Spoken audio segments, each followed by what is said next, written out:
What up? T-Bob here. And Jake as well. And look at you. You done stumbled upon little OTB Saints, where we bring you all the latest black and gold coverage. Who are the Saints going to draft? Who's going to be their quarterback? What does the salary cap look like? All that information and more. Hope you enjoy it. Like, subscribe. It's our pleasure to once again talk to our guy, Nick Underhill. We talked to him Friday. Friday was really a celebration of the journey of New Orleans football. Again, New Orleans football is the site if you want to get all of your black and gold coverage. Well worth the sub, in my opinion. I've been a proud subscriber for a couple of years. Big things on the way as well, constantly expanding. So, again, really big things going over there at NOF. Today, though, we're going to talk Saints because it is Bet Report Day. And, Nick, last night you tweeted something that, to an outside observer, would seem like a nothing burger, but is actually a massive deal, and that is that Michael Thomas expected to be a full participant day one of training camp. Well, nothing burger, man. I got the text and I pumped my fist because I thought I got like a huge piece of news, man. Oh, that's killing me. No, but you know what I'm saying? Like if I'm like a fan of the Raiders or something, and I hear like, okay, Michael Thomas is available for camp, I'm like, okay, sure, like. Why wouldn't he be? I feel like you can only pump your fist if you have lived through the Mike Thomas saga. That's fair. No, look, I mean, I think it's a huge thing, and I think perspective is definitely needed. Anytime you're talking about Mike, like if Mike starts out healthy, that's great. But it's is he healthy next week? Is he healthy in week 8? Is he healthy in week 13, 17 playoffs? Like I don't think there's ever going to be a point this season, maybe even next season, where you fully exhale and kind of take that for granted. And that's just the reality of missing basically 3 seasons or not being healthy at all for 3 seasons. So I think it's a day-by-day thing. But, look, you got to start somewhere, and I think the starting point of being healthy is better than the starting point of not being healthy. So, I think it's a big deal. But, the things that come after this are the things that are going to determine, really, how Mike's season goes. But, look, I'm expecting him to be good. And, look, I think people are speaking more optimistically about him this year than other years, even last year. Like there's just kind of a sense of maybe this could be the moment where he gets back on track. I think it kind of needs to be. It feels like a crossroads. And, I do believe that he's kind of on the right side of the road right now, but we'll see where it goes. If you ask the Saints, hey, I want you to say this is how I want the receiver room to finish in yards and receptions at the end of the year, and they got 3 spots to fill with 3 players, what would 1, 2, and 3 look like ideally for the Saints? Man, that's a fascinating question. I think if they're all healthy throughout the whole year, I think Mike might lead in receptions, but I think Olave might lead in yardage. I think he's going to kind of demand that a little bit. And I think if Mike being out there is just going to open stuff up. And that opens up a couple more shots down the field. I think Derek Carr can hit those with a lot of ease, and you get a little bit more favorable coverage out there. It's going to open things up. But I do think, I think your best configuration of that room is Mike healthy for the whole season, and he's Mike Thomas. Like, people kind of forget that, like, there was a time where he was potentially, like, a top 10 receiver all time, like, on the path to it. And I don't know if that's still there, but the guy that was there the first 3 weeks of last season was really damn good, and he was rusty. Like, he wasn't even back into the flow of things. So it was going to get better. So if you can get Mike back to 80% of what he was, I think he's better than a lot of guys' number 1 receiver. So, I think the best configuration would be, Mike's your alpha guy. Chris Olave's like one of maybe the best number 2 receiver in the league, and then Rashid Shaheed's your 3rd guy. And if that's how it's playing out throughout the season, I think the Saints are going to be a really good team. Like, I think Mike's important enough that if you told me he's playing 15 to 17 games, like, I might increase my win total by like 1.5, 2. Like, I think he's really that important to the offense. Well, and you mentioned top 10 all time. Like, I don't know that I've ever seen a career be on such a Hall of Fame trajectory and then just kind of come to such an abrupt halt. Another guy who was on a Hall of Fame trajectory, and maybe he still is, right? But he's dealt with some of his own issues the past couple of years, is Ryan Ramczyk. And really, I want to extend this question to the entire offensive line, Nick, because right now, this is a Saints team where you're actually pretty damn well constructed in a lot of different places, right? And it's a bit ironic because you've committed a lot of resources to the offensive line, but I do feel that's maybe where your biggest question marks are the entire team are, between Penning, how will Reeves play, Pete. I mean, where does Hurst factor in? Is Ramchick back to, again, like multi-all-pro Ramchick? What's your view on this Saints offensive line?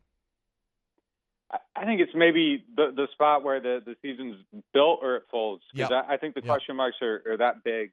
And if Penning's just not that guy, like, we don't know yet. We haven't really seen it. He should be. Maybe he will be. He was raw. He wasn't able to really play, on the line last year. And when he was out there as the sixth blocker, like, there was some inconsistencies. So I think there's a lot to prove there. I think he has all the tools to be really good. Ruiz was on the right trajectory last year, descending. There were times where I was, like, legitimately excited to watch him play because he was just doing things so well. But you have a significant foot injury, and it's 1 year. Like, you got to keep showing that you can be that guy and come back from it, and it's not going to be an issue. I do think one thing that could help the line as a whole is having a more consistent quarterback. We had Sean Armstead on our show, and he was talking about just how when you have that, like, when you have someone like Drew that's just dropping, every time it's 7-step drop, it's the same drop. You don't have to look at him. You just block to a spot, and there's just things you can do when you can take that for granted. They didn't have that last year. And I think Carr probably is someone that's a little bit cleaner with that than Andy Dalton. So I think that's something that's going to probably help the line as a whole too. And look, I think just having some better weapons is going to help as well. Like, you get more guys getting open, more, quickly. The ball can come out quicker. You don't have to block as long. One of the things that, like, I think helped the line in 17-18 when we were talking about them, like, on this, like, historic run of lack of pressures, and guys would get hurt, they'd go out, and someone would step in, and you'd see no change, and it'd be like, oh my God, like, they're so deep on the line, it doesn't even matter who plays. Like, that was almost a narrative. Like, well, the reason it didn't matter who was playing on the line is because Drew was throwing the ball in like 2.1 seconds. So, like, you can't really get a pressure in that amount of time. So he was doing so much to protect them. I think the quarterback setting some of those protections too, having a say in it, is going to be something that helps clean everything up a little bit. So I think just the structure of the offense should help the line be a little bit better. But health is so huge in that group, and it's a little bit easier to take things for granted when Tron Armstead's your left tackle, and it's like, yeah, he might miss 6 games, but you're going to have him, for 11. Like, I think that's a major difference. Whereas the guy at left tackle now, it's like, is he good or is he not? Like, he has injury issues as well that he needs to prove. Like, there's a lot of stuff that I think they need to prove positively for this team to be what it could be this year. All right, so if you take Derek Carr in the quarterback position out of this conversation, which player has to stay healthy this entire season for the Saints to have the season they want to? It's maybe Demario Davis, I think. That's what we said earlier, yeah.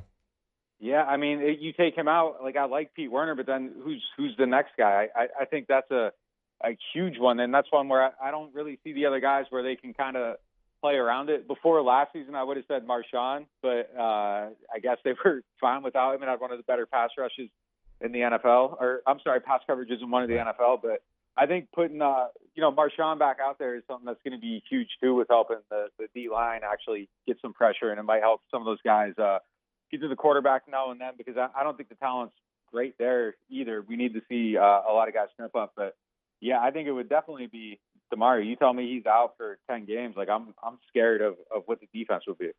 Talking Nick Underhill, Nick_Underhill on X.com.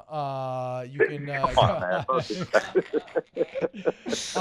I'm trying to work my tongue around it. It still feels very unwieldy. I'm trying though.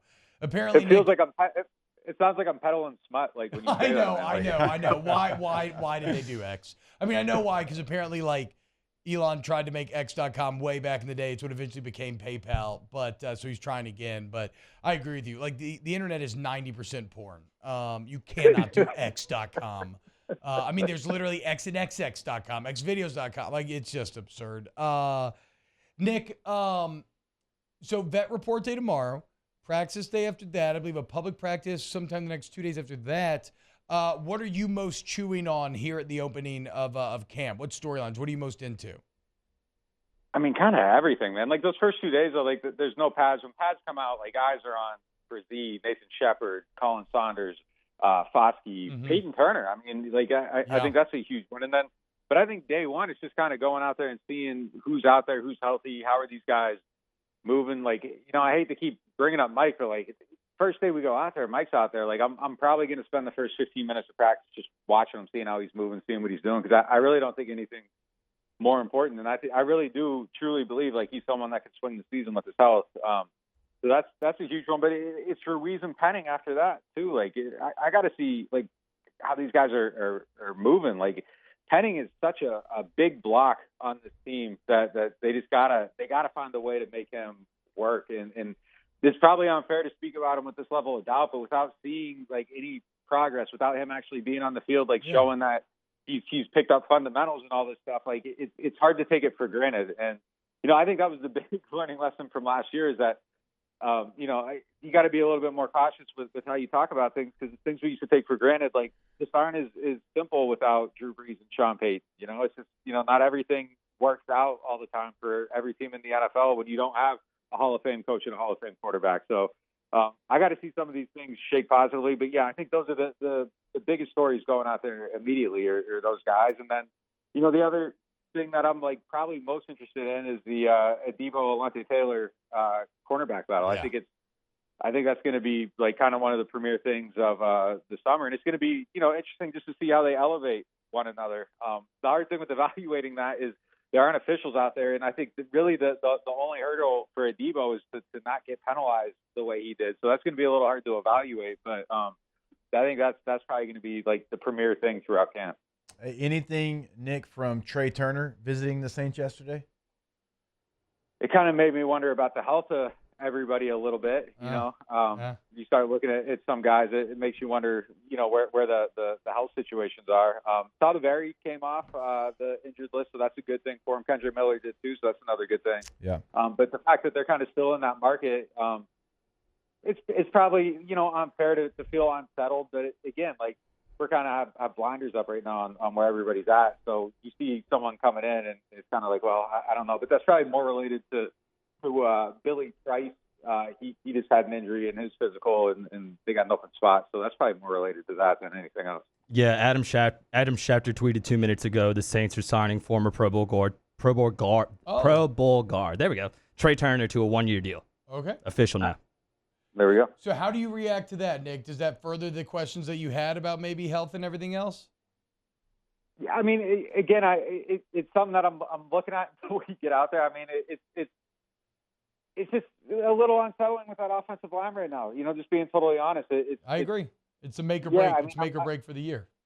I'm scared of him a little bit. And if Trey Turner, like, no offense to the, he's a local, like, if that's an answer, that's you got a problem. But I don't think it's probably going to end up being there. I think they're probably going to end up figuring things out. But yeah, I think it's just rotating depth and all that stuff. But yeah, until we see him out there, like, I was kind of hearing yesterday, and I'm not 100% like sure what it's going to look like on day one. But if I had to place a bet right now, like it feels like maybe Cesar Ruiz is going to be a little bit slow to start camp, but things are trending the right direction. So I mean that's probably one thing too. So it's just going to be a process, I think, until seeing the assumed 5 starters are out there on the field together. There's the breadcrumb trail that we were looking for. All right. So it's interesting. I mean, we literally had a segment in the first hour about kind of the O-line being the thing that could launch you into maybe being a team that's capable of winning playoff game and or games or missing the playoffs entirely. And, well, this is all just fed into that. Nick Underhill, at Nick_Underhill. Nick, what do y'all got plans-wise for New Orleans football over the next few weeks? Oh, man, it's just we're just trying to change the way, people kind of cover a team. We got 2 videographers, photographer from the Associated Press is on our team now. We got, a guy directing everything social media-wise, 3 podcasts a week, all our written coverage. Big news coming next Monday on something else. But, we're gonna just keep trying to grow and build. And, when people support us, we put it back into the product. And I think you can, like, actually see it. You look at what we're doing, the quality, all that stuff. I hope it all reflects that. Our thing is, like, we just want, when people invest in us, like, they're feeling like they're investing in better coverage of their favorite team. Yep. And, I don't take that responsibility lightly. And if you aren't signed up, use the code CAMP23, 20% off your first payment. Okay, there you go. CAMP23. Promo code CAMP23, New Orleans Football. Go sign up today. Nick, thanks so much, man, and enjoy the week. Yeah, thanks for having me. All right. Saints can't begin to. You can tell, man, Nick is fired up right now. Not many people want to go stand out in 97-degree weather with all the humidity. Nick's running to go stand in that right now. He loves it. Wow. Just amazing black and gold takes right there, Jake. I don't think I've ever heard any takes that are better than the two guys that just gave you that take. And you can keep getting them by going ahead and liking, subscribing, ringing the bell to get notifications when we post. Have a great day. We'll see you on the next OTB Saints.